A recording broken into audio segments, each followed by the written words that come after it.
Alright, hello and welcome to Stampscaping 101. We're doing a little experiment here. Maybe I should call it the Stampscapes Lab rather than 101. But what I've tried here on this piece that I created yesterday was to utilize the crushed glass type of material, not that one, but the multicolored one right here for my little, I don't know, whatever, beach rocks, beach glass in the foreground here. And I really like that look, that little bling it gives to it. I feel it kind of blends in better, of course, with the holographic printable vinyl in the background. But what we've also tried here, attempted, was to utilize the glow-in-the-dark powders, okay, the luminous powders here that are glow in the dark for the waves down here. Okay, now the waves, I found that that was just, it was too anemic. I was kind of approaching this the way that I do with white pigment ink or something like that on ocean waves or little highlights within this type of space here. Okay, but with glow in the dark, as I kind of suspected, because I didn't know how light, I don't know whatever you call it with the, I didn't, with light retention, I didn't know how effective this type of powder would be. Now I put a pretty decent slathering of it down there, I thought, okay, but it just wasn't nearly enough. And I used the plaid glow in the dark acrylic paint here as the binder, but I just need to go like way more extreme with it for it to be effective. Okay, it just didn't retain light enough for it to really have any degree of light retention when I charged it up with lighting, and I flipped off the lights with it. So let's try this here. But I think it's a pretty good combination right here, to have these reflectives plus glow in the dark elements on this page. I don't know. I think it makes for a pretty fun type of I don't know, whatever situation, composition, etc. All right, so I'm really going for a very, I don't know, kind of, I guess it is a targeted application of it, but it is really a kind of a big blobby application of my media here. So I'm going for kind of volume more than I don't know, what would be the word? Volume over, say, precision, I guess we can say. Okay, so I'm trying to build up some of this acrylic paint because it is going to be my binder. I approached it like glue yesterday, which it's going to serve as, to hold that paint, but maybe I didn't utilize it enough as paint.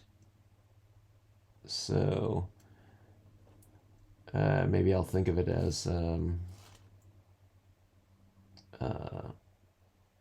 what's that type of paint application that's really, really thick? I forgot the term.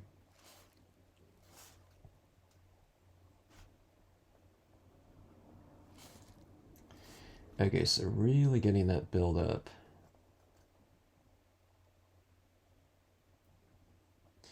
I guess one of the things with this paint too, this glow-in-the-dark paint, it probably goes on a little bit more white looking, but it's kind of like, I think it's like Elmer's glue though in some ways, and then I think it dries a little bit more clear. So maybe, I don't know, maybe I didn't need to worry about it being too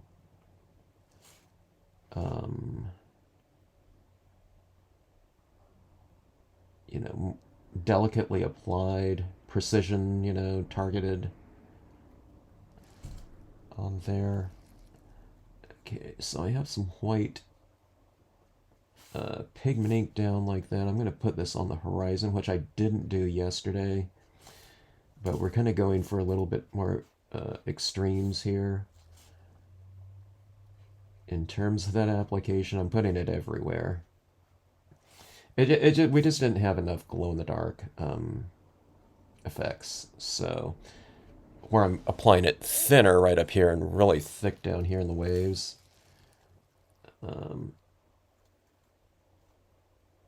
Maybe that'll be fine. Okay, I'm going to actually put some in my sand area as well. As I'm doing this, I'm keeping in mind that this paint is drying, but I don't think it's going to be drying so fast that it's not going to grab onto the amount of this glow-in-the-dark powder that I'm applying on here. This glow-in-the-dark powder is so fine. Look at what pours out of there. It's really kind of fascinating. Okay, so we got that applied down there. One of the things with this little hatch thing, I don't know if it kind of, once I kind of opened it up, it wants to spring up. Okay, so I wouldn't recommend storing these horizontal or anything like that. You may always make sure that you're storing these upright. Okay. All right. I don't think it should take too long.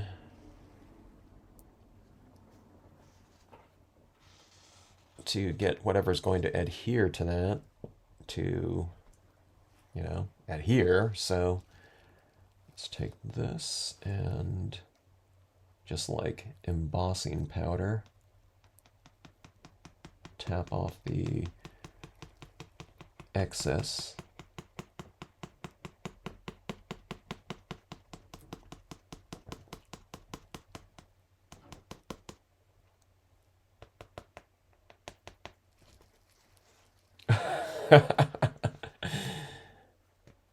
I'd say that excess is like in the extreme there. Maybe I put on way too much. That is a thick coating there.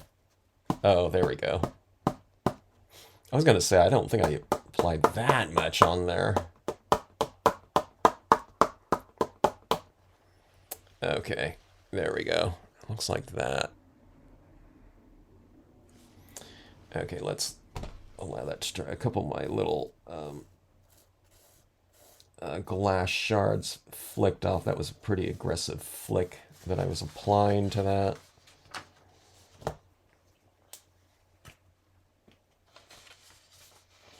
Finger flick technique.